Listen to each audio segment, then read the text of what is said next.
Okay, so after checking a lot of YouTube videos about locks, many of them are pretty easily broken into. We found these, Proven Industries. These are little puck locks, and you can see the back. It's pretty wide, and the little cylinder goes up through. And you just put it over your, whatever those are, latch things.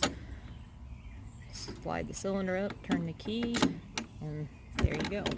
And as you can see, it fits pretty snug to it. Obviously, no lock is completely anti-theft, but hopefully these will be a big deterrent. And we got two, so we could put one on the other side also. And we got the tongue lock also, which comes in 3 separate pieces. And you can see you can wrap your chains around that. It just slides up in and hooks on. And you put the larger cover over. And then you have another little puck lock that comes with.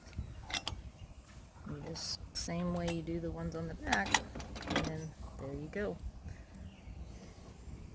So I will drop a link below for Proven Industries if you're interested in these puck locks or trailer lock. And there are several different kinds for different trailer tongues, so you should be able to find what you need.